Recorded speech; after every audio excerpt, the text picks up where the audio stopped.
Şabaş şabaş şabaş. Pagyu pagyu pagyu. Şebir mani portam şebir. Ya malama portam. तो इस वक्त आपकी क्या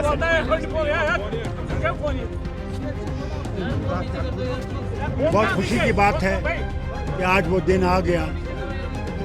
2014 में वोट नहीं दे सका क्योंकि मैं अस्पताल में था विलायत में, मगर अल्लाह का शुक्र है कि आज पार्लियामेंट्री इलेक्शन में मैं आपके पास खड़ा हूँ। मगर अफसोस इस बात का भी है कि जहाँ ये कहते हैं कि कोई पत्थर नहीं चल रहा है, कोई वायलेंस नहीं है, कोई बाइकआउट नहीं है, वहाँ मैं आपसे कहना चाहता हूँ कि हर पार्टी के और ख़ासकर हमारी पार्टी के वर्कर्स को, सीधा वर्कर्स को इन्होंने इन 2 दिनों में बंद कर रखा है। एक तरफ से ये कहते हैं कि इलेक्शन बहुत आज़ादी से हो रहा है, तो मुझे बताइए, मैं होम मिनिस्टर साहब से पूछना चाहता हूँ, प्राइम मिनिस्टर से पूछना चाहता हूँ, हमारे वर्कर्स को क्यों बंद किया गया? क्या वो डरते हैं कि वो हार जाएंगे? और वो ज़रूर हारेंगे, इंशाअल्लाह हारेंगे। लेकिन प्रधानमंत्री कह रहे हैं कि हम कामदार हैं, बाकी नामदार हैं। आप छोड़ दीजिए ना, वो क्या कह रहे हैं? वो कह रहे हैं, वो कहने दीजिए। हमने तो नाम देके, बाकियों ने तो चलिए सिर्फ इल्ज़ाम लगाया। हमने तो आपको नाम दिए हैं इलेक्शन कमीशन को, हमने थाने की डिटेल्स दिए हैं जिन थानों में उनको बुलाया गया है, और हमने अपने रिप्रेजेंटेशन में ये भी कहा कि हम ये 8 नाम इसलिए दे रहे हैं ताकि आप ये ना कहो कि हम बिना सबूत के बात कर रहे हैं। ये एक एग्जॉस्टिव लिस्ट नहीं था, it was an indicative list, it was to show that जो हम कह रहे हैं हम ऐसे हवा में बात नहीं कर रहे हैं। अब इंतज़ामिया की तरफ से ये फिर जवाब आया कि ये जी ऐसे ही बेबुनियाद इल्ज़ाम लगा रहे हैं, लेकिन हमने तो नाम दे के आपको कहा, हमने थाने के डिटेल्स दिए, उस चीज़ का तो आप जवाब दे नहीं सके। हमने किसी एक पुलिस के अफसर के खिलाफ कोई इल्ज़ाम नहीं लगाया, हमने कहा कि ये इंतज़ामिया की तरफ से हो रहा है। और लगातार बहुत सी कॉन्स्टिट्यूंसी से जो है ये रिपोर्टें आई, यहाँ तक कि मेरे जो पोलिंग एजेंट्स और बाकी थे वो इतने डरे हुए थे रात को कि उनको पता नहीं कहाँ बुला के बंद किया जाएगा। कई सारे तो या तो दोस्तों या रिश्तेदारों के घर में सोए, कुछ तो उनमें से ऐसे हैं जो अपनी गाड़ियों में सोए थे रात को, वो घर वापस नहीं गए।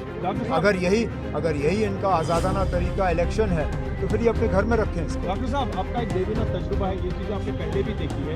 जो कल नेशनल कॉन्फ्रेंस का एक स्टेटमेंट आया था, अगर इलेक्शन कराना ही नहीं था फिर तो पहले ही क्लियर करते कि किसको जिताना। यही तो मुसीबत है जो हम लोग बार बार कहते हैं कि दूसरे जो खड़े हैं उन्हीं के एजेंट हैं, उन्हीं की तरफ से खड़े हैं। आज लोग उनको दिखा देंगे कि कौन यहाँ पे है कौन नहीं है, कर लें जो करना है। तो लोगों का भरोसा होता है, लेकिन होता है, जरूर उठेगा। पार्टी भी इसी तरह के एलिगेशंस लगा रहे हैं कि उनके वर्कर्स को, मैं आपसे कह रहा हूँ ना, यही तो मुसीबत है। अपनी पार्टी के तरफ से इस तरह के इल्ज़ाम लगाना तो मजाक की बात है, क्योंकि ये किया ही जा रहा है उनको फ़ायदा पहुँचाने के लिए। और है कौन मरकज़ की तरफ से इलेक्शन लड़ रहे? और ज़रा बताएं कौन से वर्कर? मैं फिर ये बात दोहराता हूँ ना, हमने तो कम से कम आपको नाम दिए, थानों के डिटेल्स दिए, वो ज़रा बताएं कौन है और किस थाने में लिया गया। अब चलिए, जो हुआ सो हुआ, रात गई बात गई, आज नया दिन है। अब उम्मीद करते हैं कि हमारे वर्करों को इस तरह तंग नहीं किया जाएगा। आज हम पोलिंग बूथ के बाहर खड़े हैं, हमने अपने वोट का इस्तेमाल किया। हमारे साथ जो फर्स्ट टाइम वोटर हैं, जो पहली मरतबा वोट डाल रहे हैं, ये पहली बार है कि हमारी फैमिली की 3 पीढ़ियाँ जो हैं एक साथ वोट डालने आए हैं। मैं यही उम्मीद करूँगा कि बाकी जगहों में भी इसी तरह अपने जमहूरी हक़ का जो है वोटर इस्तेमाल करें। अगर के ये कहा गया है कि कोई बॉयकॉट नहीं है, किसी तरह की वायलेंस नहीं है, किसी तरह का खतरा नहीं है, तो फिर बढ़ चढ़ के लोगों को जो है इस इलेक्शन में हिस्सा लेना चाहिए, अपने वोट का इस्तेमाल करना चाहिए, क्योंकि आखिरकार यही एक जमहूरी तरीका है जिससे कि हम अपनी आवाज़ जो है वो बुलंद कर सकें। ये चीज़ पहली बार हो रही है, हड़ताल इस बारी नहीं है कोई, आज इलेक्शन के दिन। अब आप शाम तक वेट करके देखते हैं ना, इसका कितना असर पड़ेगा। आप कहते हैं कि कोई बॉयकॉट कॉल नहीं है, ठीक है ना, नहीं है, तो इसका वोटरों पे कितना असर पड़ेगा।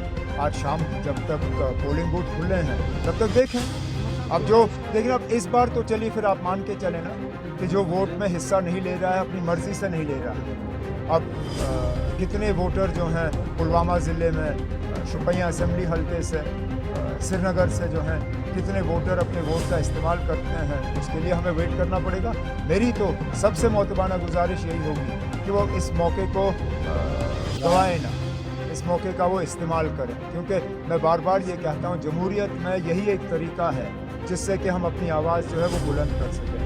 बहुत सी ऐसी बातें हैं जो हो चुकी हैं जिनके बारे में वोटरों को अपनी राय जो है वो देनी होगी, और ये एक तरीका है। चलो मुझे जाना